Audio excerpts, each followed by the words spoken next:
안녕하세요. 잠깐 같이 하나님 앞에 기도드리겠습니다. 천지 만물을 창조하시고 많은 사람들 가운데 우리 각자에게 찾아와 주셔서 예수 그리스도의 그 보혈을 믿는 믿음으로 구원받게 해주신 것을 진심으로 감사를 드립니다.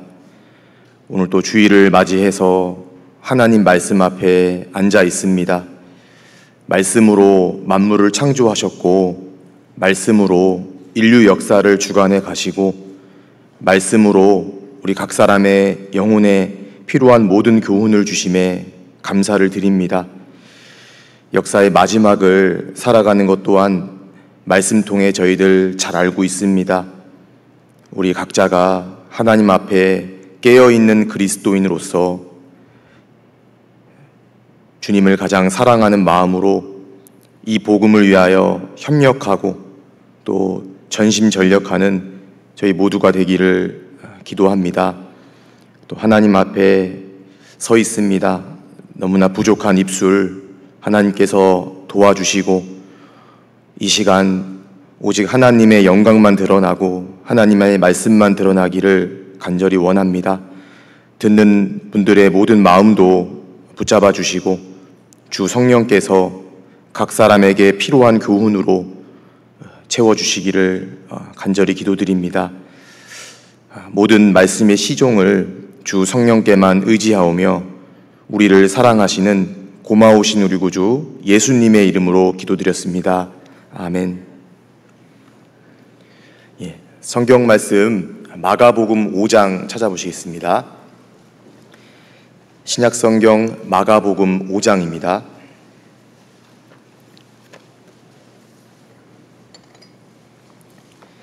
(5장 25절) 말씀입니다.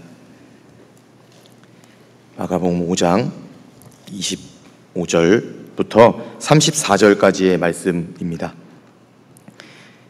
우리 천천히 한번 같이 읽어보시겠습니다. 12해를 혈루증으로 앓는 한 여자가 있어 많은 의원에게 많은 괴로움을 받았고 있던 것도 다 허비하였으되 아무 효염이 없고 도리어 더 중하여졌던 차에 예수의 소문을 듣고 무리 가운데 섞여 뒤로 와서 그의 옷에 손을 대니 이는 내가 그의 옷에만 손을 대어도 구원을 얻으리라 하밀러라. 이에 그의 혈루 근원이 곧 마름에 병이 나은 줄을 몸에 깨달으니라. 예수께서 그 능력이 자기에게서 나간 줄을 곧 스스로 아시고 무리 가운데서 돌이켜 말씀하시되 누가 내 옷에 손을 대었느냐 하시니 제자들이 여짜오되 무리가 에워싸 미는 것을 보시며 누가 내게 손을 대었느냐 물으시나이까 하되 예수께서 이 일 행한 여자를 보려고 둘러보시니 여자가 제게 이루어진 일을 알고 두려워하여 떨며 와서 그 앞에 엎드려 모든 사실을 여짜온대 예수께서 가라사대 따라 내 믿음이 너를 구원하였으니 평안히 가라 내 병에서 누여 건강할지어다. 함께 읽은 말씀에 12년 동안 혈루증으로 고생하던 한 여인이 등장을 합니다. 이 여인은 많은 의원들을 만났지만 오히려 많은 괴로움을 받았고 병 또한 도리어 중하여지고 아무 효염도 없고 그런 상황 가운데 이 여인에게 예수님께서 지나가신다라는 소문을 듣게 됩니다. 절망 가운데 있었던 이 여인에게 드디어 예수님께서 지나가신다라는 이 소문은 어쩌면 마지막 기회라고 느껴졌을지도 모르겠습니다. 결국 예수님께 나아가서 그 옷에 손을 대었고 그 순간 이 여인의 병이 나았습니다. 오늘은 혈루증 여인의 믿음이라는 제목으로 함께 교훈을 받아보고자 합니다. 이 말씀은 중요한 말씀이죠. 그래서 마태복음, 누가복음에도 동일하게 기록이 되어 있습니다. 이 여인의 믿음을 설명할 수 있는 딱 한 구절을 꼽자면 28절 말씀입니다. 이는 내가 그의 옷에만 손을 대어도 구원을 얻으리라 하밀러라. 그의 옷에만 손을 대어도 구원을 얻으리라.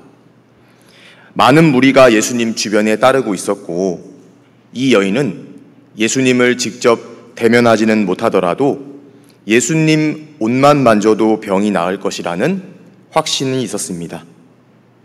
24절에 보시면 이에 그와 함께 가실새 큰 무리가 따라가며 에워싸 밀더라.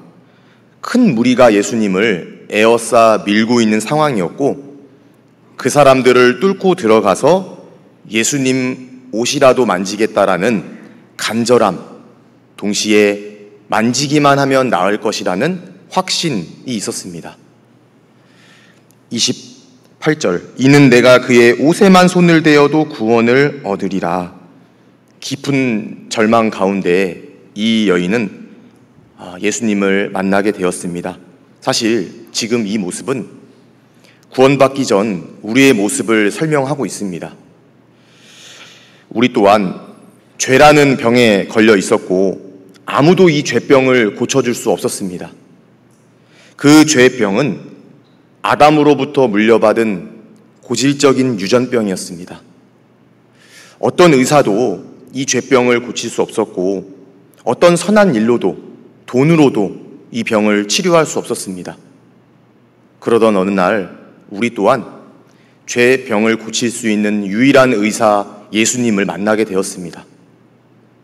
우리의 유일한 의사는 예수님이셨고 우리는 그분을 신뢰했고 그분을 믿었을 때 죄병이 치료가 되었습니다.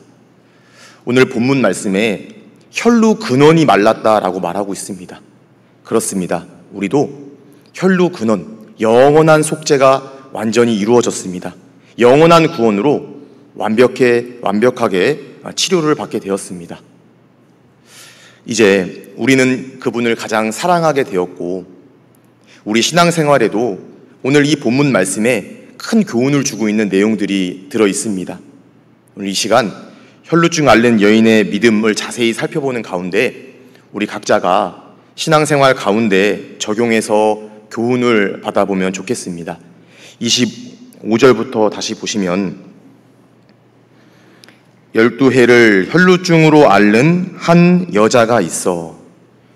혈루증이라고 하는 병은 오늘날로 말하면 자궁내막염이라고 하혈을 말하고 있습니다. 그러니까 자궁에서 계속해서 피가 유출되는 병이었습니다. 당시에는 고칠 수 없는 질병이었습니다. 그런데 이 혈루증이라는 병을 구약성경 레위기 15장에서는 부정한 병으로 규정하고 있습니다. 혈루병자에게 접근하는 것도 허용이 안 되고 혈루병자들은 성전에 나갈 수도 없었습니다. 심지어 혈루병자가 만졌던 어떤 물건을 다른 사람이 만지는 것 또한 부정하게 여겼습니다.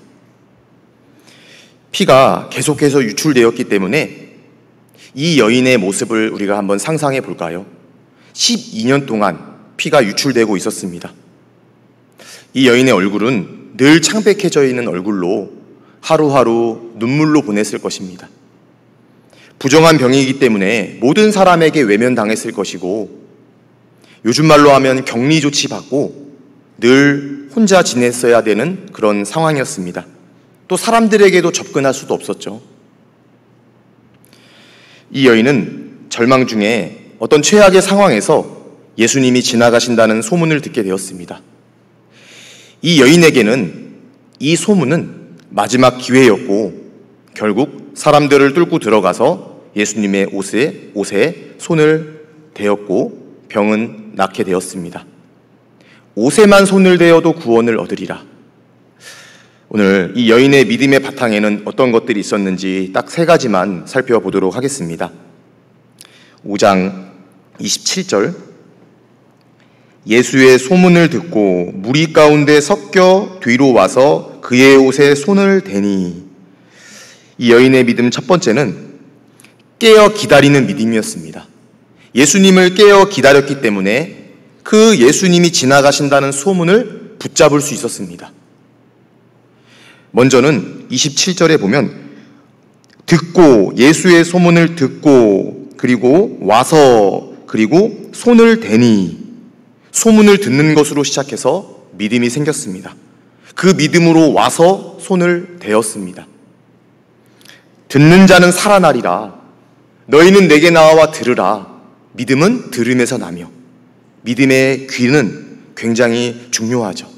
이 여인은 깨어 기다리고 있었기 때문에 믿음의 귀가 열려 있었던 것입니다. 깨어 기다리고 있었기 때문에 듣고 와서 손을 대었습니다. 이 듣는 것은 너무나도 중요하다는 것을 우리에게 시작하는 데 있어서 교훈해 주고 있습니다. 그래서 우리가 사람이 죽기 직전까지 귀는 살아있다라고 말하지 않습니까? 오늘 이 말씀도 잘 듣는다면 와서 손을 대니 내 신앙에 있어서도 살아 움직이는 어떤 모습으로 되지 않을까, 이런 생각도 해보게 됩니다. 당시에 예수님의 소문은 온 이방 땅에도 퍼져 있는 상태였습니다. 우리 여기 줄로 잡으시고 마태복음 4장을 한번 찾아보시겠습니다. 마태복음 4장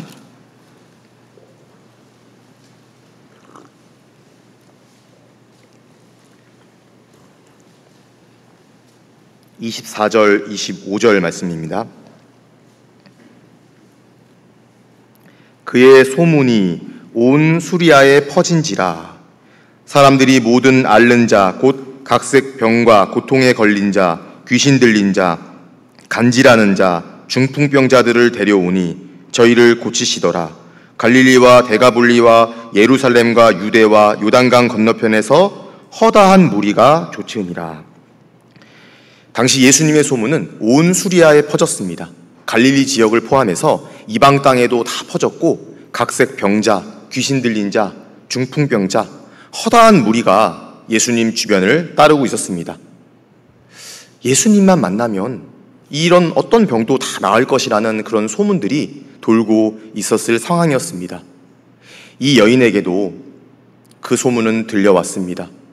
그리고 이제 예수님께서 자기 앞에 지나가신다는 그 소문은 그녀에게는 마지막 기회로 다가오게 되었습니다. 당시에 많은 사람들이 동일한 소문을 들었지만 믿음의 손을 내밀지는 않았습니다. 이 여인은 깨어 기다리고 있었기 때문에, 깨어 기다리는 믿음이 있었기 때문에 믿음의 귀로 그 소문을 들을 수 있었고, 그냥 헛소문으로 듣고 스쳐 지나간 것이 아니라 듣고 와서 손을 대니 결국 병은 낫게 되었습니다. 많은 사람들이 예수님과 접촉은 있었습니다. 그런데 능력은 나타나지 않았습니다. 그들에게는 깨어 기다리는 그런 믿음은 없었던 것입니다. 간절함 또한 없었습니다. 혈루증 앓는 여인은 예수님의 소문을 듣고 어쩌면 지금 이 순간만을 기다렸는지도 모르겠습니다. 우리 시대에 많은 소문들이 돌고 있습니다. 많은 어떤 가짜 뉴스도 있고 언론도 있고 여러 가지 어떤 가짜 뉴스들이 돌고 있는데, 영적으로도 생각해 보면 가짜 예수, 가짜 복음이 판을 치고 있습니다. 가짜 소문이 아닌 진짜 소문을 발견하기 위해서 깨어 있어야 함을 교훈받을 수 있습니다. 구원 얻을 만한 다른 이름을 주신 적이 없다. 오직 예수님밖에 없다라고 성경은 말씀하고 있습니다. 오직 예수님을 통해서 그 예수님이 하신 일을 믿는 믿음으로 구원받을 수 있다는 것은 절대적 진리입니다. 예수님 만나면 모든 영혼의 병을 고침받을 수 있다는 그 복음, 그 복음의 소문 또한 전 세계에 퍼지고 있습니다. 그런데 깨어 기다리는 사람, 깨어 있는 사람들에게는 복음의 소문을 분별할 수 있고, 깨어 있을 때 그 기회를 붙잡을 수 있습니다. 성경에서는 깨어라는 표현은 예수님 재림과 관련해서 주로 사용하고 있습니다. 마지막 시대에 졸며 자는 성도가 아니라 깨어 기다리는 성도가 되어야 함을 말씀하셨습니다. 그래서 마태복음 25장에는 그런즉 깨어 있으라. 그 날과 시는 아무도 알 수 없다. 시험에 들지 않게 깨어 기도하라. 감사함으로 깨어 있으라. 깨어 있을 때 시대를 분별할 수 있고, 깨어 있을 때 시험에 들지 않게 되고, 깨어 있을 때 감사하는 삶을 살 수 있게 됩니다. 고린도전서 16장은 찾아보시겠습니다. 고린도전서 16장 13절 말씀입니다. 짧은 한 구절인데요. 고린도전서 16장 13절 말씀을 같이 한번 읽겠습니다. 깨어 믿음에 굳게 서서 남자답게 강건하여라. 마지막 시대 성도들이라면 이 깨어라는 단어에 늘 주목해야 됩니다. 이 말씀은 고린도 성도들을 향한 사도 바울의 마지막 권면의 말씀으로 그 시작에 앞서 깨어 있을 것을 가장 먼저 언급하고 있습니다. 마지막 때 깨어 있는 믿음이 있어야 굳게 설 수 있다. 그리고 남자답게 강건한 신앙생활을 할 수 있기 때문에 바울은 간절함으로 호소하고 있습니다. 에베소서 5장 14절에는 잠자는 자여 깨어서 죽은 자들 가운데서 일어나라. 잠자는 신앙인들이여 죽은 자들, 구원받지 않고 죽어있는 사람들 가운데서 일어나라. 산자인 우리가 죽은 자들 가운데서 함께 죽은 것처럼 잠 좀 그만 자라라는 말씀입니다. 그런 주님의 간절한 외침이라고 할 수 있습니다. 죽은 자들 가운데서 깨어 일어나라. 혈루증 앓는 여인은 한번 생각해 볼까요? 사실 이 여인은 예수님의 얼굴을 한 번도 보지 못했습니다. 또는 가까이에서 어떤 기적을 보지도 못했습니다. 그러나 그녀의 마음은 소문만으로 움직이기 시작했습니다. 무엇이 이 여인으로 하여금 움직이게 만들었을까요? 무엇이 이 여인으로 하여금 깨어 기다리게 만들었을까요? 바로 고난이었습니다. 이 여인에게는 극심한 고난이 있었습니다. 고통받는 시간이 12년이었습니다. 여러분, 성경에서 12는 끝수입니다. 극심한 고통, 고난의 끝자락에 있을 때 예수님의 소문을 듣게 되었습니다. 고난의 끝자락은 예수님 옷자락을 만질 수 있는 기회를 제공해 줍니다. 현재 우리도 그런 고난의 끝자락에 있다라면 예수님 옷자락을 만질 수 있는 절호의 찬스이지 않을까요? 이사야 38장 17절에는 보옵소서 내게 큰 고통을 더하신 것은 내게 평안을 주려 하심이라. 주께서 내 영혼을 사랑하사 멸망의 구덩이에서 건지셨고 나의 모든 죄는 주의 등 뒤에 던지셨나이다. 우리 이 말씀으로 구원받는 사람들이 많이 있습니다. 내게 고통을 더하신 것은 평안을 주려 하심이라. 이유는 내 영혼을 사랑하사. 우리는 큰 고난의 끝에서, 고통의 끝에서 예수님을 만나게 되었습니다. 그 모든 고난은 내 영혼을 사랑했기 때문이었습니다. 주께서 인생으로 고생하며 근심하게 하심이 본심이 아니심이로다. 고난받는 것이 내게 유익이라. 이로 인하여 내가 주의 율례를 배우게 되었나이다. 성경은 반복해서 고난과 그리고 유익, 고난 후 영광을 말하고 있습니다. 고린도 후서 한번 찾아보실까요? 옆에 1장입니다. 바로 그 옆에죠. 1장 5절에 그리스도의 고난이 우리에게 넘친 것 같이 우리의 위로도 그리스도로 말미암아 넘치는도다. 여기 고린도서 1장 내용에 쭉 전반부에 보시면 위로라는 단어가 10번이나 등장을 합니다. 위로의 하나님, 위로하사, 위로로 모든 환난 중에 있는 자들을 능히 위로하신다. 우리가 고난받은 이후에 그 주님의 위로를 경험하며 살아갑니다. 구원받은 이후에도 계속해서 고난을 통과해야만 합니다. 이 12년 동안 혈루증 앓는 여인의 고난을 분석해 보면 세 가지로 분석해 볼 수 있습니다.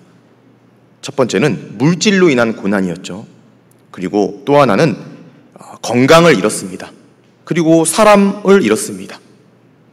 혹시 물질 때문에 고난받고 계십니까? 건강 때문에 고난받고 계십니까? 또는 사람 관계 때문에 고난을 겪고 계십니까? 깨어있는 믿음의 그리스도인들은 지금 이 순간을 오히려 예수님을 만질 수 있는 기회로 생각할 것입니다. 심령이 가난한 자는 복이 있나니 천국이 저희 것이니요. 심령이 가난할 때 우리 모두는 구원이라는 복을 받았습니다. 그래서 고난의 끝자락은 고통의 끝자락, 거기서는 예수님을 만질 수 있는 복을 받을 수가 있다는 것입니다.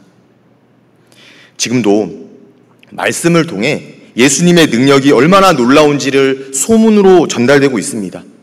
지금 이 순간도 소문이 나고 있습니다. 깨어있는 그리스도인들은 그 소문을 기회로 붙잡게 됩니다. 반대로 졸고 있는 그리스도인들은, 조시는 분들은 아무도 안 계신데요, 졸고 있는 그리스도인들은 소문은 계속 나오는데 그냥 스쳐 지나가게 될 것입니다. 손까진 내밀진 않겠죠. 이 고난과 영광이라는 주제는 성경의 핵심 주제라고 할 수 있습니다. 창세기 1장 천지창조부터 저녁이 되며 아침이 되니, 저녁은 고난을 말합니다. 성경은 고난 후 영광을 반복해서 이야기하고 있습니다. 우리가 그와 함께 영광을 받기 위하여 고난도 함께 받아야 할 것이다. 우리의 잠시 받는 환난에 경한 것이 지극히 크고 영원한 영광에 중한 것을 이루게 하려 함이니, 깨어있는 그리스도인들, 고난을 오히려 기회로 보는 분별력을 갖게 됩니다. 혈루증 앓는 여인은 고난에 대해 원망이 아니라 오히려 기회로 보는 여인이었습니다. 다시 본문 말씀 마가복음 5장입니다.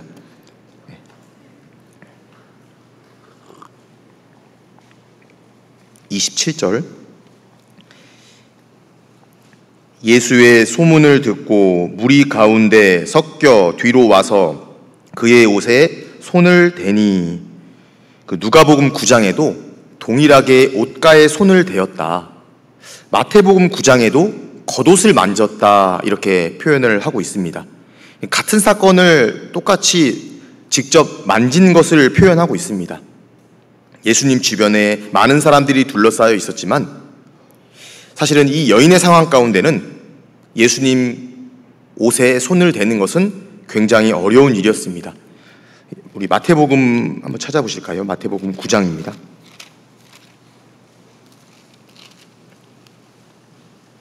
(9장) 20절 말씀도 보시겠습니다.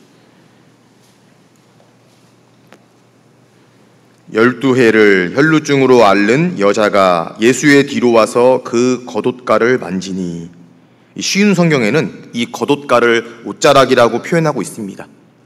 또 다른 주석서에 보면 예수님 옷에 장식품에 겨우 손을 대었다라고도 표현하고 있습니다. 그러니까 많은 사람들 가운데 그녀가 얼마나 간절했는지를 보여주고 있습니다. 이 중요한 사실은 이 여인은 소문만 듣고 근처에서 기도만 한 것이 아니라 실제 만졌다라는 것입니다. 이 여인의 믿음의 바탕 두 번째는 행동하는 믿음이 있었습니다. 직접 손을 대었습니다. 쉽지 않은 행동이었습니다. 당시 여자가 남자를 만진다거나 특별히 혈루병자가 다른 사람의 옷을 만지는 행동은 금기사항입니다. 그럼에도 불구하고 이 여인은 담대하게 행동하게 되었습니다. 결국 믿음은 행함으로 나타나게 되어 있다는 것을 우리는 교훈받게 됩니다. 행함 없는 믿음은 죽은 것이라 라는 말씀으로 가득 차 있는 야고보서 성경, 우리는 잘 알고 있습니다. 어떤 사람들은 야고보서 성경을 행함을 강조한 책이라고 말합니다. 그런데 여러분, 이 야고보서를 공부해 보면 사실 믿음을 강조한 책입니다. 야고보서 1장부터 핵심 구절을 쭉 살펴보면 여러 가지 시험을 만나거든 온전히 기쁘게 여기라. 야고보서 1장은 시련을 견디는 믿음을 말하고 있고, 2장은 행함 없는 믿음은 그 자체가 죽은 것이라. 행함을 통해 믿음이 나타난다. 3장에 넘어가면 혀는 곧 불의의 세계라. 혀를 통한 믿음을 드러내고 있는 것입니다. 4장에는 하나님을 가까이 하라. 하나님 가까이 하는 믿음. 5장에는 주의 강림하시기까지 기다리라. 길이 참으라. 재림을 기다리는 믿음을 말하고 있습니다. 모두가 다 행동을 포함하고 있습니다. 믿음에 있어서 반드시 따라오는 것이 있다라면 행함입니다. 사실 이 여인은 그냥 우리 인간적인 시각으로 바라보면 예수님 근처에서 기도만 했어도 큰 문제는 없어 보입니다. 사람들 앞에 나서면 안 되는 그런 부정한 병이었기 때문에 옆에 가서 그냥 예수님은 다 마음을 아시니까 간절히 기도만 하고 있었어도 그것이 오히려 상식적으로는 맞는 행동이었을지도 모르겠습니다. 그러나 이 여인은 많은 사람들을 뚫고 들어가서 손을 내어 밀었습니다. 그 순간 혈루병의 근원이 말랐고 병은 완전히 치료되었습니다. 이 여인의 믿음은 행동하는 믿음, 실천하는 믿음이었습니다. 진정한 믿음, 실제 행함이 따른다는 교훈을 받는 동시에 우리 주님께서도 우리 모두에게 이 행하는 믿음을 원하신다라는 것을 우리는 알 수 있습니다. 상식적으로 맞지 않는 이 여인의 행동, 요즘 참 와닿는 좀 행동이죠. 왜냐하면 코로나 시대에 코로나 걸려서 어떤 격리 조치를 받았는데 그걸 알면서도 사람들에게 가까이 가는 행동이라고 보면 됩니다. 상식적으로 맞는 행동이 아니잖아요. 그런데 우리가 분명히 해야 될 것이 하나 있습니다. 모든 믿음의 행동에 있어서 어떤 상식과 이성적인 사고방식으로 접근하면 문제가 됩니다. 여러분, 믿음의 조상이라고 불리우는 아브라함에게 독자 이삭을 바치는 그 행동이 상식적으로 맞는 행동일까요? 우리 여기 앞에 청년들도 앉아 계신데요. 얼굴 딱 한 번 보고 리브가와 결혼한 이삭의 행동은 상식적으로 맞는 행동일까요? 야곱이 장자의 축복을 얻어내기 위해서 행동했던 그런 모습들이 상식과 이성으로 보면 맞지 않습니다. 강건하여 내 집을 채우라. 여러분, 이 말씀은 우리 시대로 보면 완전히 상식을 뒤엎는 말씀입니다. 듣기 싫어 죽겠는데 어떻게든 강권해서 말씀 앞에 데려다 놓아야 한다라고 말씀하고 있습니다. 때를 얻든지 못 얻든지 너는 말씀을 전파하라. 때를 얻든지 못 얻든지 말씀을 전파하라. 참 상식을 뒤엎는 말씀입니다. 때가 아닌데, 전혀 때가 아닌데 그 때와 상관없이 말씀을 전파하라는 것입니다. 심지어 성경에는 병들어 죽기에 이르러도 자기 목숨을 돌아보지 않았던 에바브로디도의 행동, 병들어 죽기에 이르러도 완전히 비상식적인 모습입니다. 신앙생활 가운데 내 생각으로는 도저히 이해가 안 되지만 믿음의 행동을 해야 될 때가 있다는 것입니다. 믿음은 늘 이성과 상식과 부딪히게 되어 있습니다. 혈루증 앓는 여인은 믿음으로 나아갔고 믿음으로 예수님을 만졌습니다. 마지막 시대를 살아가는 그리스도인들에게 성경은 반복적으로 믿음을 강조하고 있습니다. 믿음으로 구원받았다라면 믿음으로 살아야 한다는 것입니다. 오직 의인은 믿음으로 말미암아 살리라. 겨자씨 한 알만한 믿음만 있다면 뽕나무더러 뽑혀 바다에 심기울이라 하였으리라. 누가복음 18장 한번 찾아보시겠습니다.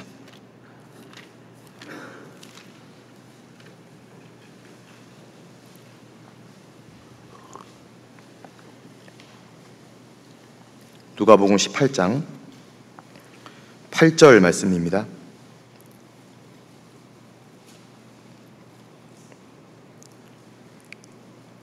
같이 읽겠습니다. 내가 너희에게 이르노니 속히 그 원한을 풀어주시리라. 그러나 인자가 올 때에 세상에서 믿음을 보겠느냐 하시니라. 마지막 때에 우리 주님께서 오실 때 주님이 원하시는 믿음을 내가 볼 수 있겠느냐라는 예수님의 탄식 소리입니다. 앞에 있는 내용은 간절히 부르짖는 과부와 불의한 재판관 이야기를 말씀하시면서 이 말씀을 하셨습니다. 이 과부의 믿음, 원한에 사무치는 이 믿음을 주님께서는 원하셨습니다. 그런데 이 과부를 보시면 3절에 보시면 그 도시에 한 과부가 있어 자주 그에게 가서 넘어가서 5절에 보시면 이 과부가 나를 번거롭게 하니 내가 그 원한을 풀어주리라. 그렇지 않으면 늘 와서 나를 괴롭게 하리라 하였느니라. 이 여인은 자주 그리고 늘 그리고 번거롭게 하는 행동들이 있었던 것입니다. 모든 믿음에 있어서 행동이 늘 포함을 하고 있습니다. 자주 번거롭게 늘 어떤 이런 행동들, 이 행동을 포함한 믿음을 예수님께서는 볼 수 있겠느냐라고 말씀하셨습니다. 오늘 본문 말씀에 혈루증 앓는 여인의 믿음, 두 번째는 행동하는 믿음이었습니다. 다시 누가복음으로 가보실까요? 누가복음 8장입니다.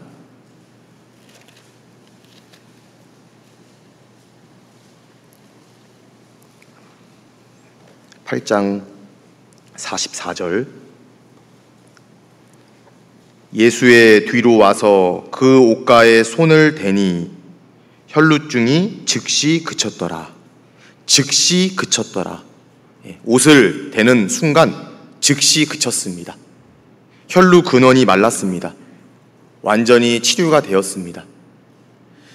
순종하는 그 순간 능력이 나타났다는 것입니다. 이 여인의 병이 나은 시점은 기도만 하고 있을 때가 아니라 손을 대었을 때 즉시 그쳤습니다. 우리가 모임 가운데 믿음으로 기도 부탁하고 믿음으로 간증도 합니다. 그런데 이제는 그 믿음으로 손을 내어 밀기만 하면 그 순간 능력이 나타날 것입니다. 성경에 기록된 놀라운 기적에 앞서 항상 행동하는 믿음이 있었다는 것은 우리가 잘 알고 있습니다. 대표적으로 가장 중요한 복음의 능력에 있어서 예수님의 믿음의 행동이 있었기 때문에 우리가 구원을 받았습니다. 다 이루었다 이렇게 말씀만 하셨을까요? 그렇지가 않습니다. 예수님은 실제 채찍에 맞으셨고 실제 십자가에 못 박히셨고 실제 죽기까지 복종하셨습니다. 행동으로 다 보여주셨고 그리고 마지막에 다 이루었다 말씀하셨습니다. 실제 행동으로 사랑을 나타내 보여주셨습니다.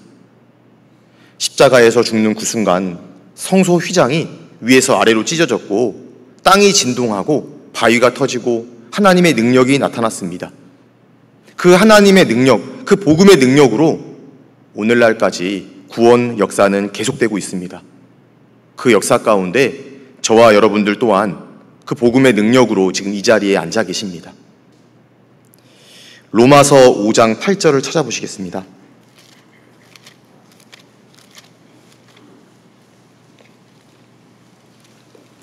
신약성경 로마서 5장 8절 245페이지입니다. 5장 8절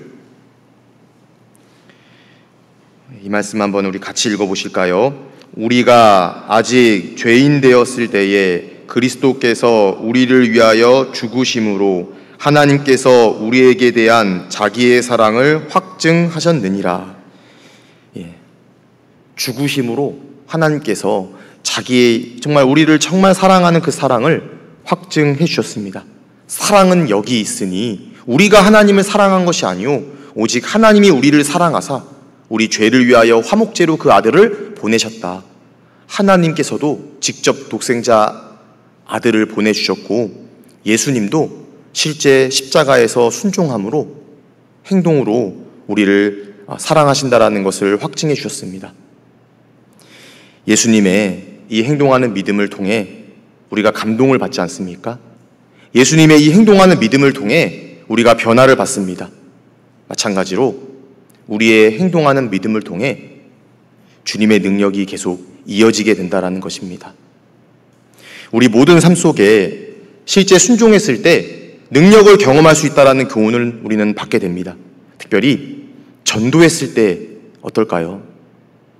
기도만 하는 것이 아니라 직접 행동으로 옮겼을 때 능력이 나타난다는 것을 우리는 경험을 통해 잘 알고 있습니다.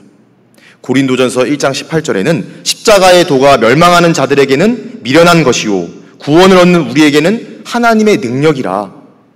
십자가의 도를 통해, 다시 말해서 예수님께서 죽는 순종을 통해 구원이라는 하나님의 능력이 나타났습니다. 그런데 멸망하는 자들에게는 그런 십자가의 도가 미련해 보입니다. 그러나 구원을 얻은 우리에게는 죽기까지 복종하신 그 예수님의 사랑은 나 같은 사람도 살리는 능력이 되었다라는 것을 잘 알고 있습니다. 우리 고린도전서 1장 찾아보시겠습니다. 그 바로 옆인데요. 로마서 다음 고린도전서 1장 21절 말씀입니다.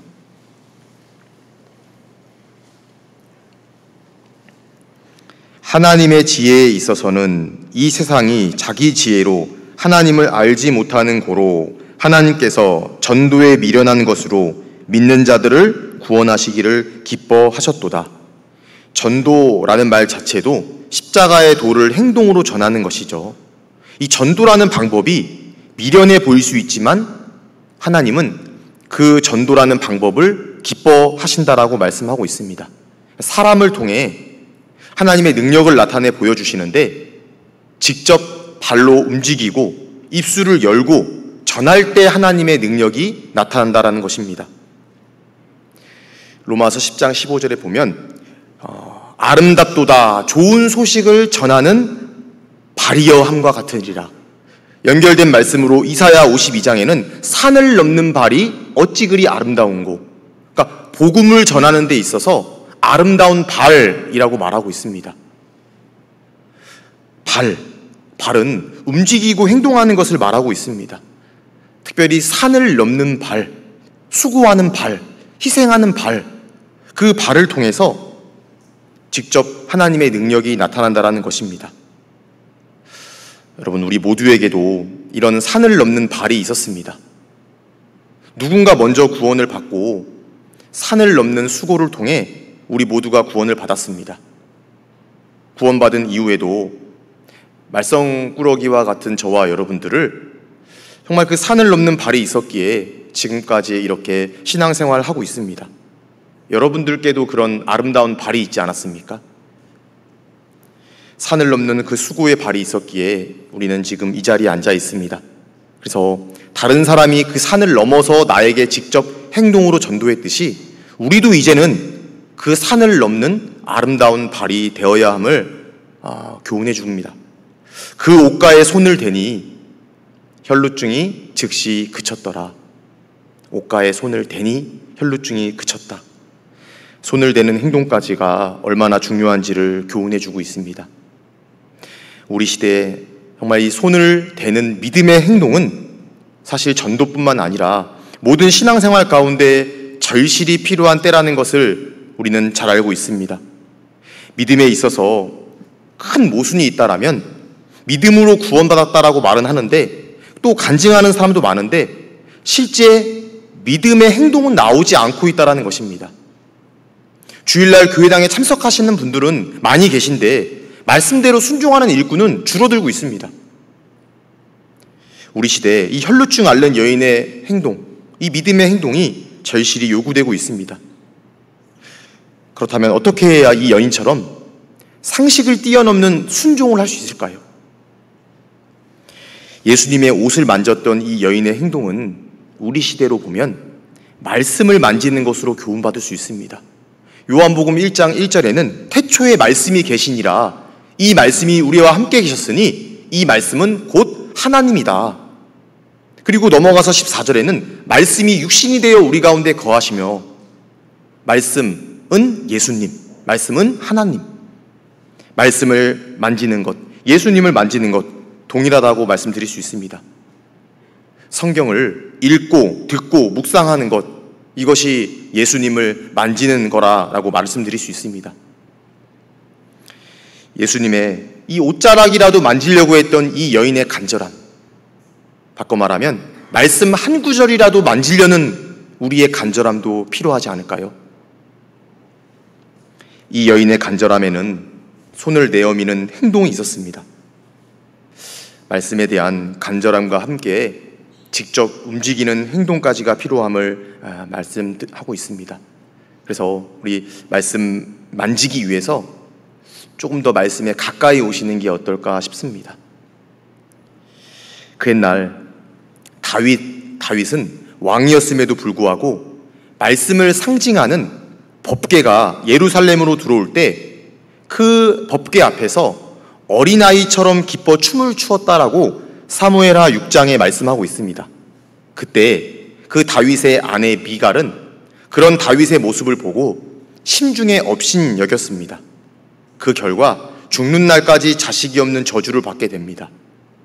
다윗은 말씀 앞에 어린아이와 같이 순수했기 때문에 하나님 앞에서 기뻐 춤을 추었습니다. 실제 말씀 앞에 감동과 기쁨이 있고 춤을 추는 것은 지극히 정상적인 것입니다. 오히려 피리를 불어도 춤을 추지 않고 애곡하여도 가슴을 치지 않고 울지 않는 것이 비정상이지 않습니까?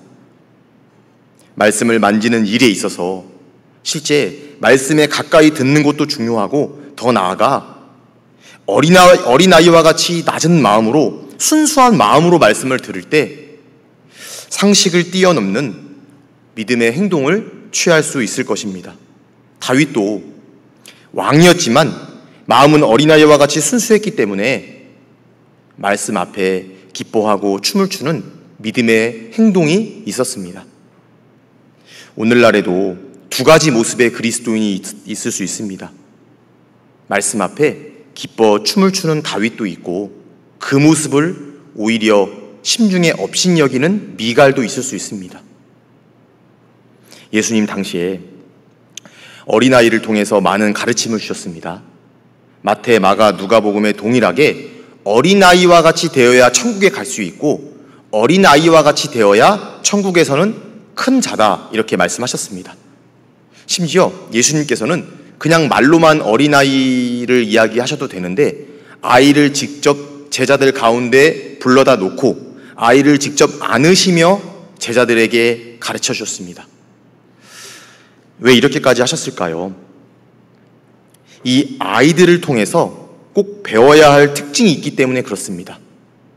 어린아이들을 보면 일단 순진하기 때문에 상식에 뛰어넘는 이야기를 해도 그대로 믿고 그대로 말하고 그대로 행동합니다. 저도 이제 새 아이의 아버지인데요.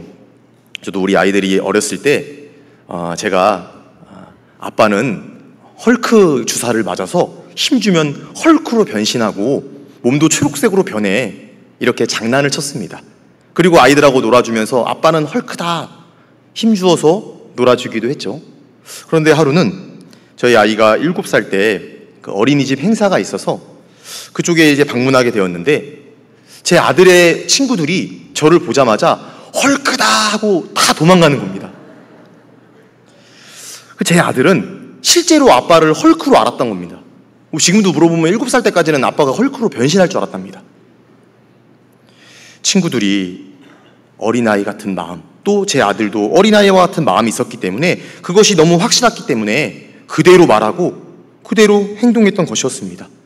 친구들 또한 그 아들의 확신에 찬 말에 그대로 믿고 그대로 말하고 그대로 행동까지 하게 됩니다. 우리가 말씀 앞에 정말 그대로 믿고 그대로 말하고 그대로 행동까지 하는 그것이 바로 믿음의 행동입니다. 그것이 바로 말씀 앞에 어린아이와 같은 모습이라고 할 수 있습니다. 그래서 우리가 보면 정말 이 말씀 앞에 순수한 분들이 계시지 않습니까? 말씀 앞에 순수한 어떤 신앙의 모습은 늘 상식을 뛰어넘는 믿음의 행동을 하며 살아갑니다. 말씀 앞에 어린아이와 같은 정말 그대로 믿는, 그대로 행동하는 그 사람이 일꾼입니다. 그 사람을 통해 하나님께서는 늘 역사하셨습니다. 구원받은 지 오래되면서 말씀을 많이 알고 있고 신앙의 경험들이 쌓이면서 이성과 상식에 맞지 않으면 행동하지 않고 있는 우리 모두에게 큰 교훈을 주고 있습니다. 더욱 무서운 사실은 신앙의 병이 들면 믿음의 행동들에 있어서 비난하게 되고 경험에서 나오는 예리한 지적으로 하나님의 역사를 막을 수도 있습니다. 이 무서운 이야기입니다. 본문 말씀에 혈루증 앓는 이 여인, 예수님의 옷을 만진 것은 이성과 상식을 뛰어넘는 행동이었습니다. 저는 이런 생각을 해보게 되었습니다. 우리가 만일 오늘 이 본문 말씀 속에 들어가서 혈루증 여인과 친구 사이였다라면 또는 가족이었다라면 이 여자에게 어떻게 교제를 해주었을까요? 지금 상황이 조금 안 좋으니까 일단 근처 가서 기도만 하는 게 어떨까? 만지는 것은 상식적으로 맞지 않아. 예수님은 마음 다 아시잖아. 지혜롭게 해야지. 열심히 하는 것도 좋은데 상황을 좀 보면서 열심히 해야 돼. 오늘날 말씀대로 순종하며 살아가는 성도들에게 자기 경험을 통해 자연스럽게 형성된 자기 기준으로 오히려 하나님의 역사를 막고 은근히 비난하고 깎아내리는 그런 일들이 있을 수가 있다는 것입니다. 열정적으로 봉사하는 성도들에게 열정이 조금 지나치다고 깎아내리기도 하죠. 이 영적 시기심으로 그러한 행동들을 하게 되면 아직은 미갈이고 아직은 다윗을 시기한 사울일 수 있습니다.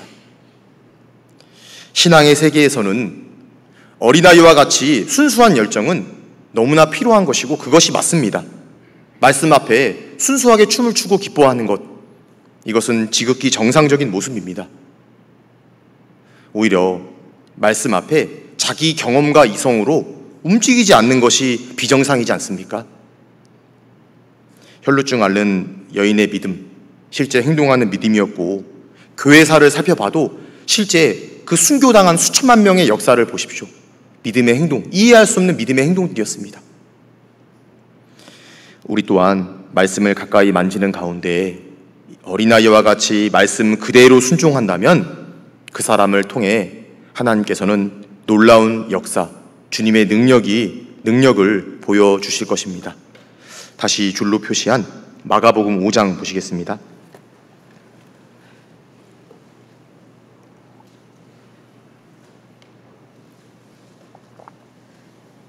5장 33절 말씀입니다. 여자가 제게 이루어진 일을 알고 두려워하여 떨며 와서 그 앞에 엎드려 모든 사실을 여짜온대 예수께서 가라사대 딸아 내 믿음이 너를 구원하였으니 평안히 가라 내 병에서 놓여 건강할지어다.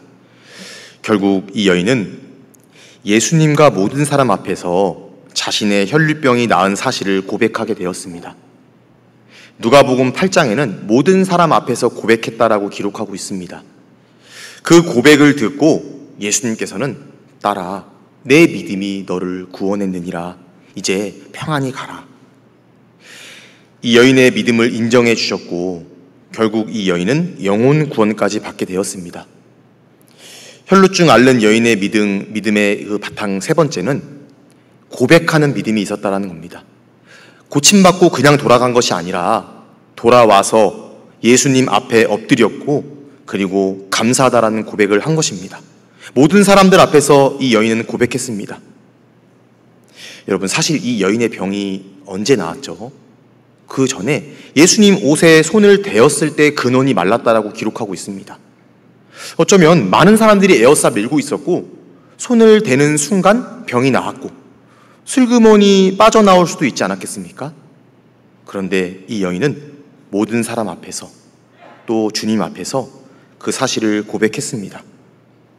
혈루증으로 인해 한 번도 사람들 앞에 자신을 드러낸 적도 없었고 그녀는 늘 숨어 살아왔을 것입니다.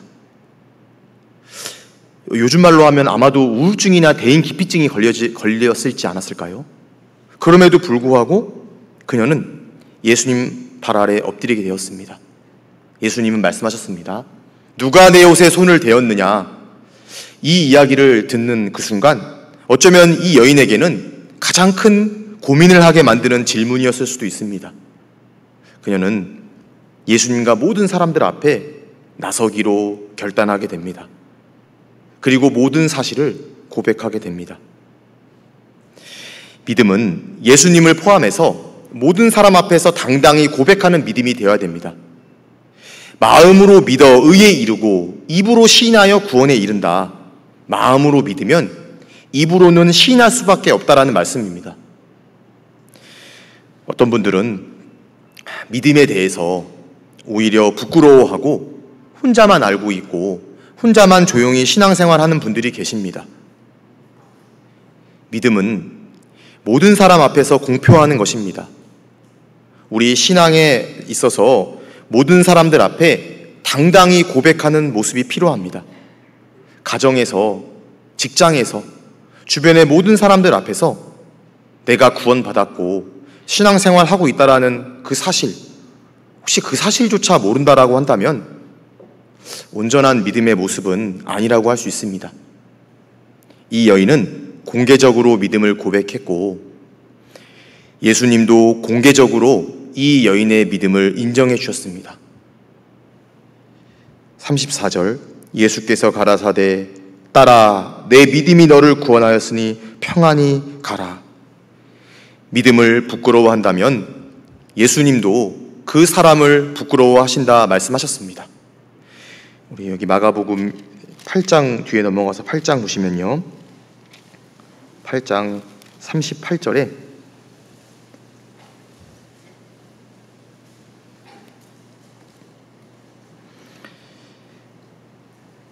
같이 읽겠습니다.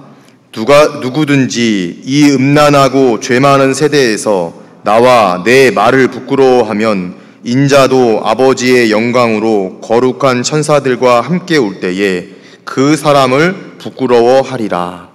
악하고 음란한 세대, 이 세상 가운데 섞여 살고 있다라면 교회 다니는 것조차 숨어 다니게 되고, 심지어는 식사 전에 기도하는 것조차 부끄러워하게 됩니다. 성경은 말씀하고 있습니다. 나와 내 말을 부끄러워하면 예수님도 그 사람을 부끄러워한다. 그 말을 부끄러워하면, 예수님의 말, 성경, 혹시 여러분들 사람들 많은 데서 성경책 꺼내서 읽는 것을 부끄러워하십니까? 불과 몇 년 전에는 성경을 읽는 사람들을 간혹 보기도 했었습니다. 요즘 시대, 우리 시대에 성경책을 직접 읽는 사람을 보기가 어려운 시대가 되었습니다. 내 말을 부끄러워하면 우리는 말씀 앞에, 말씀이 곧 하나님이시고 성경을 드러내놓고 읽는 것은 굉장히 자연스러운 행동입니다. 스마트폰으로 단순히 읽어나가는 것이 아니라 일부러라도 큰 성경책 사서 직접 성경을 읽고 있는다라면 오늘 이 말씀이 반대로 비춰집니다. 부끄러워하는 것이 아니라 그 사람을 가장 자랑스럽게 생각할 것입니다. 말씀으로 구원받고 말씀으로 살아가는 우리가 말씀을 부끄러워한다면 예수님 자체를 부끄러워하는 것이고 예수님도 그 사람을 부끄러워하신다라고 말씀하고 있습니다. 하나님께서 정말 나를 자랑스럽게 생각하신다라면 그것만큼 기쁜 일이 있을까요? 너를 자랑스럽게 생각한다. 반대로 하나님께서 나를 부끄러워하신다면 그것만큼 슬픈 일도 없을 것입니다. 지금 우리 하나님께서 나를 부끄러워하실까, 나를 자랑스러워하실까 생각해 보면 좋을 것 같습니다. 다시 마가복음 5장 보시면요, 5장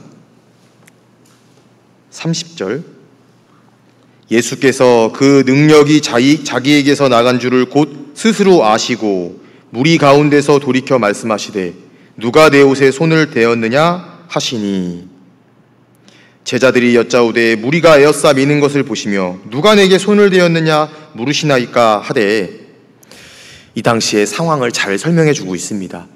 큰 무리가 예수님을 에어싸 밀고 있었고 예수님은 그 가운데 멈춰 서서 누가 내 옷에 손을 대었느냐라고 말씀하고 있습니다.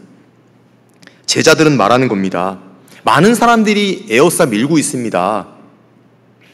이 중에 누가 손을 대었는지 어떻게 알 수 있습니까? 예수님, 지금 바쁘니까 빨리 가시죠. 이 말씀의 어떤 시작과 끝을 보면 회당장 야이로의 딸을 고쳐주러 가는 그 길목에서 있었던 사건입니다. 그러니까 급한 상황입니다. 그런데 예수님께서는 멈춰서서 누가 내 옷에 손을 대었느냐라고 말씀하셨습니다. 전지전능하신 하나님, 그분이 바로 예수님인데 누가 자기 옷에 손을 대었는지 몰라서 물어보셨을까요?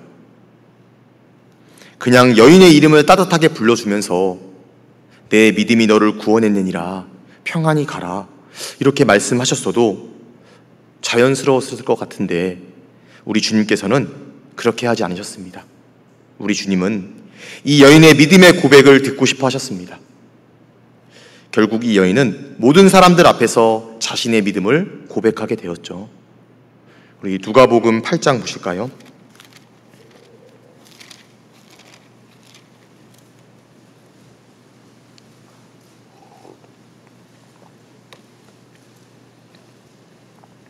(47절) 말씀입니다.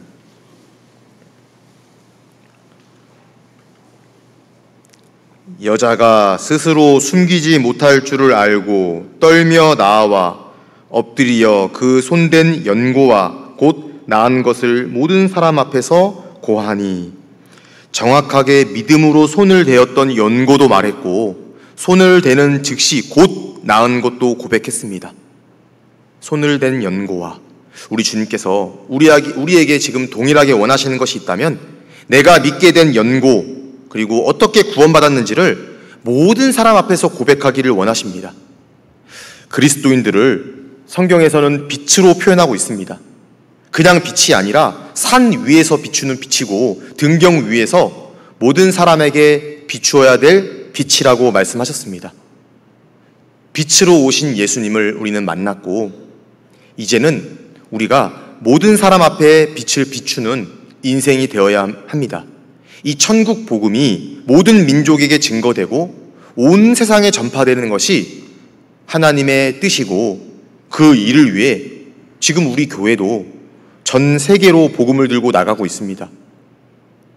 우리는 모든 사람 앞에 손댄 연고를 말해야 됩니다. 내가 병 나은 것을 고백해야 됩니다. 주님은 그것을 원하십니다. 예레미야 20장 한번 찾아보실까요? 구약성경 예레미야 20장, 구약성경 1082페이지 9절 말씀입니다.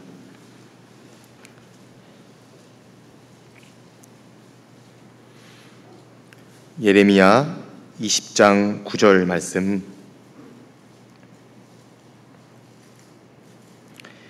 우리 같이 읽겠습니다. 내가 다시는 여호와를 선포하지 아니하며 그 이름으로 말하지 아니하리라 하면 나의 중심이 불붙는 것 같아서 골수에 사무치니 답답하여 견딜 수 없나이다. 예레미야는 자신이 믿는 여호와 하나님을 선포하지 않으면 중심이 불붙는 것 같고 답답해서 견딜 수 없었다라고 말하고 있습니다. 혈루증 앓는 여인은 두려웠지만 병이 난 것이 사실이기 때문에 이 모든 사실을 모든 사람 앞에서 고백했습니다. 우리 예레미야의 마음, 예레미야도 고백했습니다. 그것을 고백하지 않으면 견딜 수 없는 답답한 마음이 있었습니다. 우리 또한 영혼의 죄병이 나은 것이 정말 사실이라면 이 모든 사실을 모든 사람 앞에서 고백해야 하는 것은 당연한 것입니다.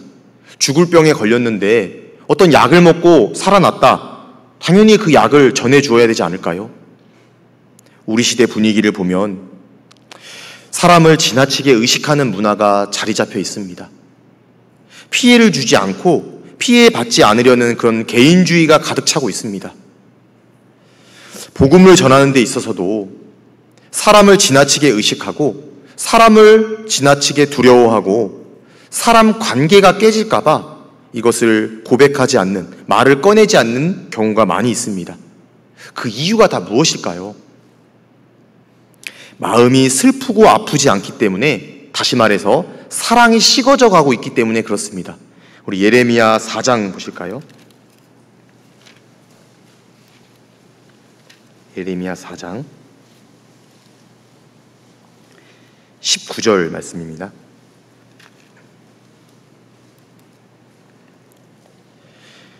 우리 예레미야의 마음을 한번 같이 읽어보겠습니다.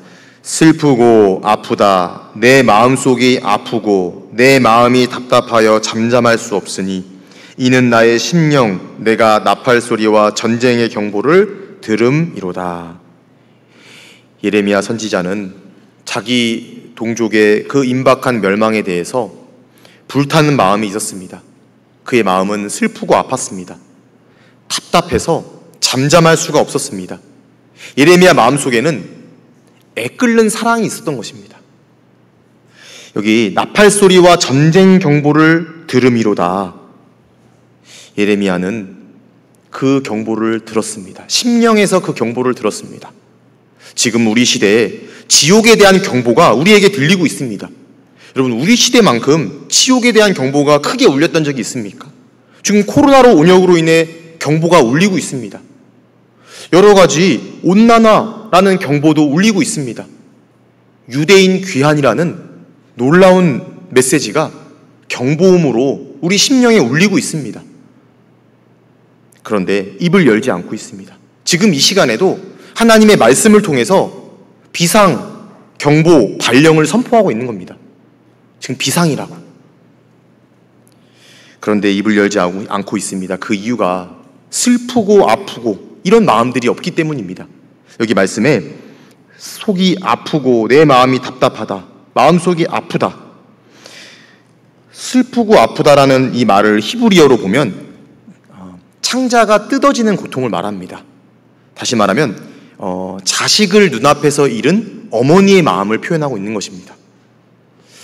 우리가 영혼을 향해서 이러한 마음만 품을 수 있다면 믿음의 고백을 더욱 힘차게 할 수 있지 않을까 생각을 해보게 됩니다. 다시 마가복음 5장입니다.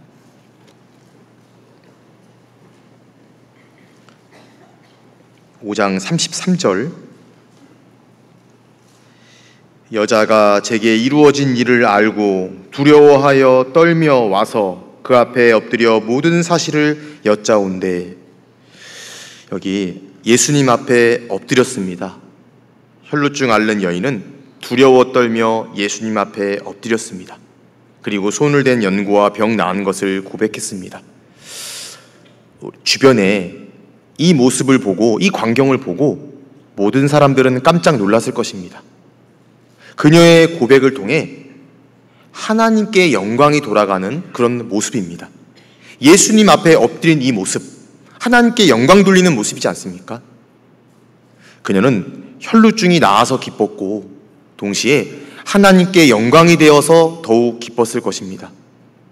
만약 그녀가 병이 나은 것으로 만족하고 예수님께 엎드려 믿음의 고백을 하지 않았더라면 더 큰 축복은 받지 못했을 것입니다. 그녀는 두려웠습니다. 그렇지만 주님 앞에 엎드린 모습은 감사의 고백을 하는 동시에 하나님께 영광을 돌리는 모습이라고 할 수 있습니다. 비슷한 모습으로 예수님 발 아래 엎드려 영광을 돌렸던 한 사람을 소개하고자 합니다. 이 사람은 혈루증이 아니라 문둥병 환자였습니다. 몸이 점점 썩어 들어가고 있었고 고통 가운데 살고 있었습니다. 이 사람은 이방인이었고 문둥병도 혈루증과 동일하게 격리되어야 하는 병이고 당시에 멸시와 천대를 받는 병이었습니다. 이 당시에 예수님께서 10명의 문둥병 환자가 고쳐주셨고 그 10명 중에 예수님 앞에 엎드린 사람은 단 한 사람이었습니다. 찾아보시겠습니다. 누가복음 17장입니다. 17장 신약성경 124페이지 누가복음 17장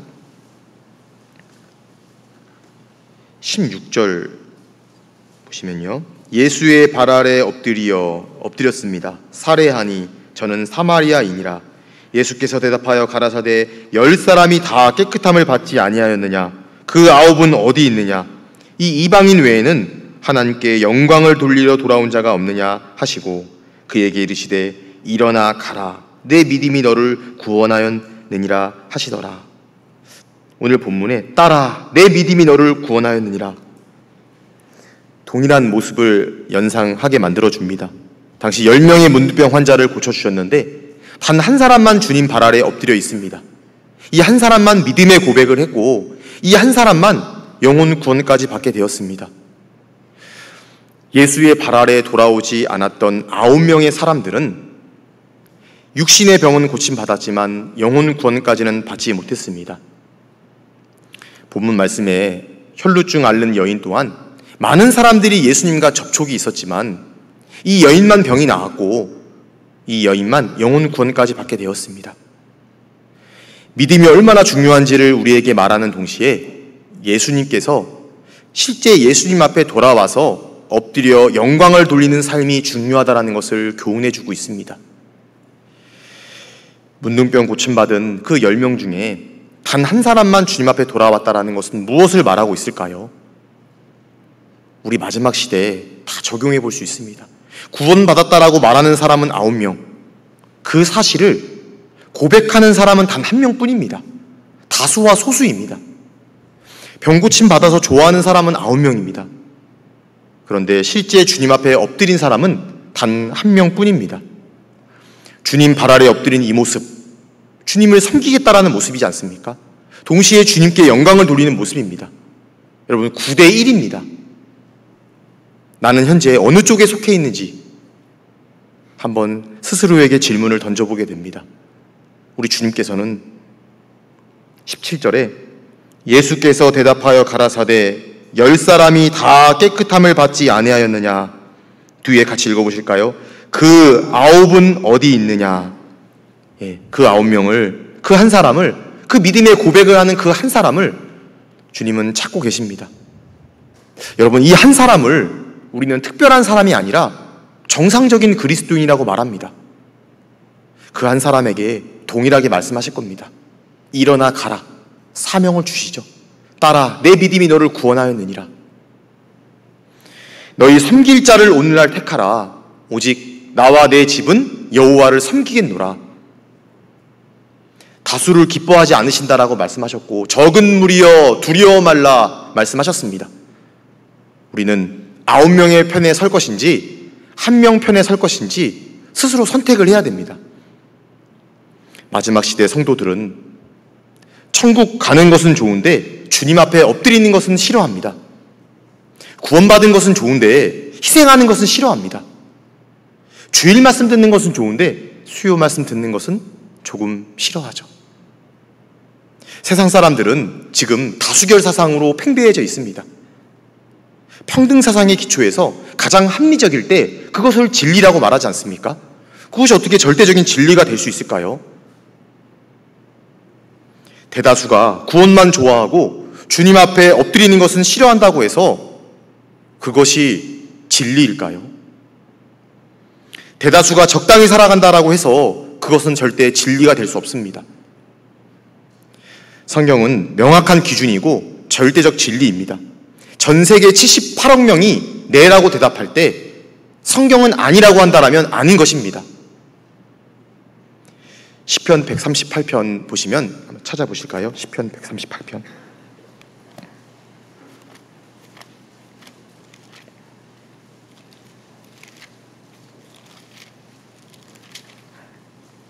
(2절) 말씀입니다. 내가 주의 성전을 향하여 경배하며 주의 인자하심과 성실하심을 인하여 주의 이름에 감사하오리니. 뒤에는 같이 읽어보시겠습니다. 이는 주께서 주의 말씀을 주의 모든 이름 위에 높게 하셨습니다. 놀라운 말씀입니다. 하나님 스스로도 말씀 아래로 내려갔다라고 말씀하고 있습니다. 주의 모든 이름 위에 말씀의 권위를 세워놓으신 겁니다. 우리는 말씀대로 구원받고 말씀대로 심판받고 말씀대로 천국 갑니다. 말씀대로 지옥 갑니다. 말씀을 주의 모든 이름 위에 높게 하셨다. 그 이름은 기묘자라, 모사라, 전능하신 하나님이라, 영존하신 아버지라.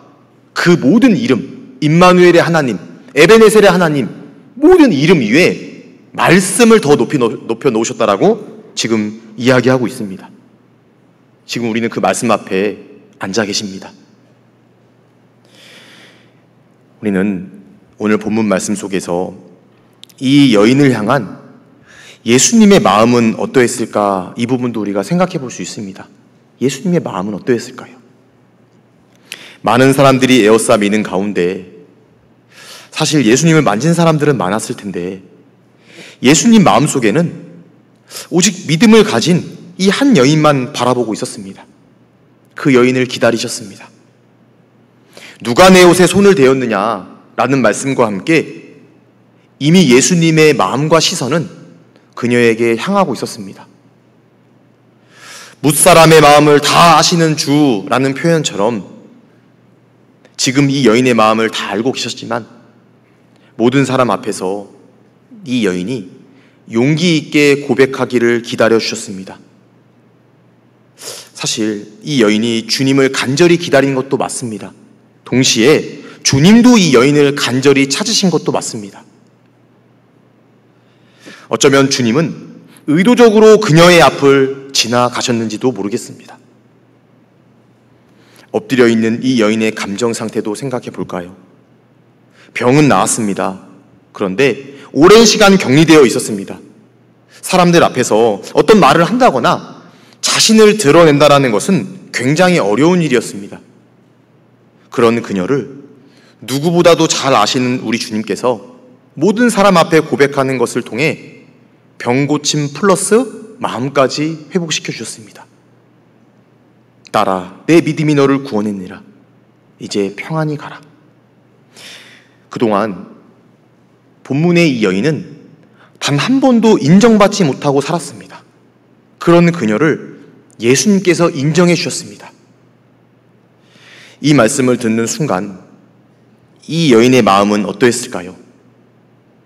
많은 사람 앞에서 이 여인은 한 번도 인정받은 말을 들어본 적이 없었을 것입니다. 처음으로 인정받는 말을 들은 것입니다. 참 감동적인 순간이죠. 딸아, 내 믿음이 너를 구원했으니 평안히 가라. 그것도 사람에게 인정받은 것이 아니라 예수님께 인정하는 말을 들었습니다. 예수님은 만왕의 왕이시고 우주 만물을 창조하신 하나님이셨습니다. 그분께서 공개적으로 이 여인을 인정해 주셨습니다. 예수님께 인정받은 이 날을 그녀는 평생 잊을 수 없는 날이 되었을 것입니다. 주님의 완전하고도 세심한 사랑을 오늘 본문 말씀을 통해 발견하게 됩니다. 실제로 유대의 역사가 유세비우스 증언에 따르면 이 여인은 혈루병을 고침받고 주님께 감사하며 기념비도 세웠고 평생토록 담대하게 복음을 전했다라고 말하고 있습니다. 어쩌면 병 고침받고 평범한 삶으로 돌아가는 그 9명이 될 수도 있었지만 이 여인은 주님 발 아래 엎드린 한 명이 되었습니다. 그 주님의 사랑, 그 주님의 옷자락을 통해 능력만 나간 것이 아니라 사랑도 나가게 되었던 것입니다. 그 주님의 사랑이 그녀의 모든 인생을 통째로 바꾸어 주셨습니다. 우리 각자의 삶을 돌아보면 능력으로 구원해 주셨고 사랑으로 계속 변화시켜 주심을 알게 됩니다. 말씀 능력과 함께 사랑으로 늘 새 힘과 용기를 불어넣어 주시지 않습니까? 지금 이 순간에도 우리가 말씀을 만지기만 하면 언제든지 용기와 힘을 주십니다. 언제든지 우리 주님께 나아오면, 그리고 나와서 믿음으로 만지면 우리 주님께서는 회복시켜 주신다는 것을 우리는 잘 알고 있습니다. 오늘 본문 말씀의 상황 속에서 또 하나의 교훈을 발견하게 됩니다. 우리 다시 본문 가보실까요?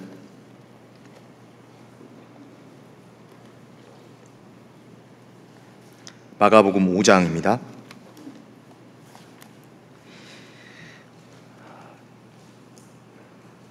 22절 보시면 회당장 중 하나인 야이로라 하는 이가 와서 예수를 보고 발 아래 엎드려, 오늘 본문 말씀의 그 위에 있는 내용입니다.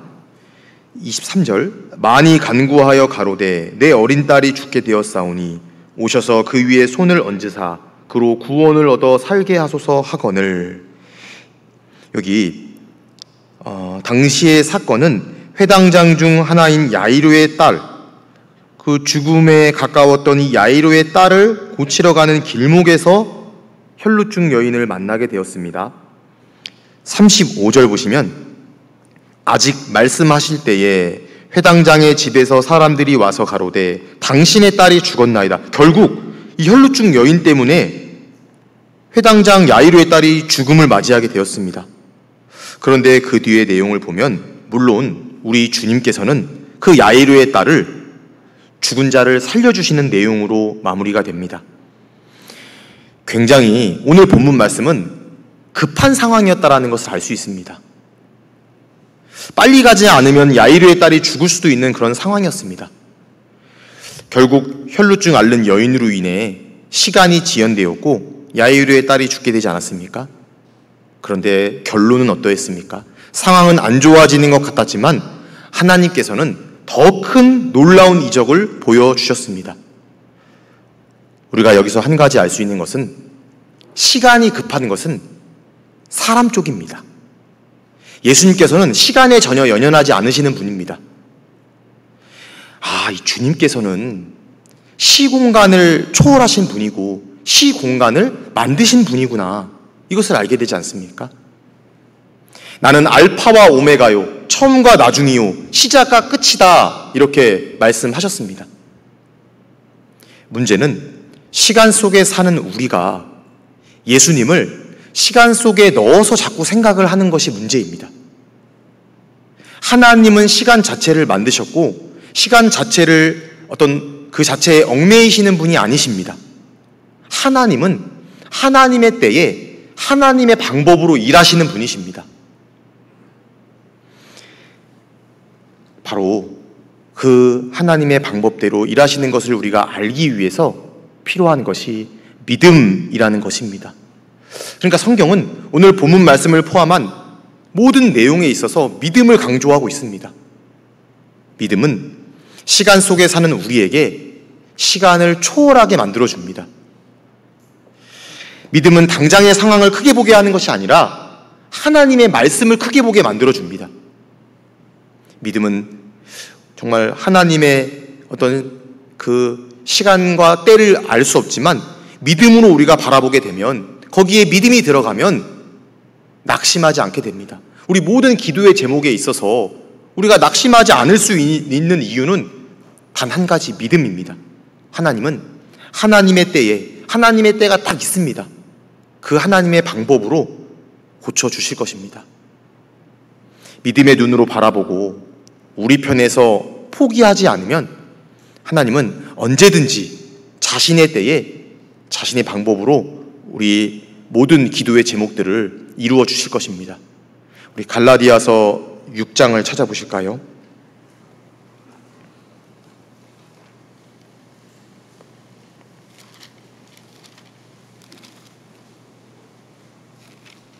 신약성경 309페이지입니다.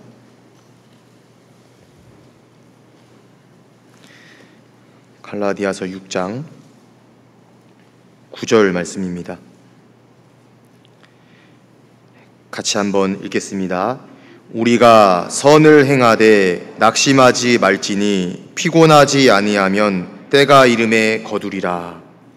여기 때라고 하는 단어는 카이로스, 크로노스, 원어 성경에 보면 지나가는 때가 있고 기회, 정해진 때가 있습니다. 여기서는 고정된 시간, 기회, 카이로스를 쓰고 있습니다. 그러니까 우리의 모든 기도의 제목에 있어서 하나님이 고정된 때가 있다는 겁니다. 그런데 앞에 조건이 달려 있습니다. 우리가 선을 행하되 낙심하지 말지니 피곤하지 아니하면, 이 피곤하지 아니하면이라는 단어는 포기하지 아니하면 이것을 말하고 있습니다. 쉬운 성경에는 선한 일을 하다가 낙심하지 말아야 합니다. 때가 이르면 영원한 생명을 거둘 것이므로 포기하지 말아야 됩니다. 여기서 말씀하시는 때는 바로 하나님의 때라는 것입니다. 하나님의 영역입니다. 내가 해야 될 것은 포기하지 않으면 됩니다. 끝까지 기도하고 끝까지 믿음의 행동을 취한다라면, 모든 사람 앞에 고백한다라면 내 사랑하는 사람들을 우리 주님께서도 반드시 구원해 주실 것입니다. 내가 너무나 사랑하는 그 영혼들, 사실은 나보다 우리 주님께서 그 영혼을 더 사랑하고 계십니다. 오늘 말씀을 조금 정리하고 마치겠습니다. 혈루증 앓는 여인의 믿음 3가지를 살펴보았습니다. 그녀는 깨어 기다리는 믿음을 가지고 있었습니다. 그녀는 행동하는 믿음이었고 그녀는 고백하는 믿음이었습니다. 주님을 깨어 기다리는 가운데 믿음으로 순종하고, 그리고 그 믿는 사실을 모든 사람 앞에 고백하는 동시에 주님 발 아래 엎드려 영광을 돌리는 우리 모두가 되었으면 좋겠습니다. 기도하고 마치겠습니다. 하나님 아버지, 감사합니다. 말씀을 통해서 하나님께서 원하시는 믿음이 무엇인지 생각해 보았습니다. 역사의 마지막을 살아가고 있는 것이 분명합니다. 아버지 하나님, 저희들 이 마지막 시대를 살아가는 그리스도인으로서 주님께서 원하시는 믿음을 갖고 믿음대로 살아가는 우리 모두가 되기를 간절히 기도드립니다. 또 교회에서는 리모델링을 계획하고 또 시행하고자 합니다. 그 모든 계획 가운데 주님께서 앞서 행하여 주시고 또 수고하는 모든 손길 위에도 우리 주님께서 함께하여 주시고 또 그러한 리모델링을 통해서 이 복음의 역사, 이 복음의 소문이 우리 봉선교회 통해서 더 크게 전파되는 귀한 역사가 나타나기를 또 간절히 기도합니다. 오늘 모든 것 감사드리오며 우리를 죽기까지 사랑하신 고마우신 우리 구주 예수님의 이름으로 기도드렸습니다. 아멘.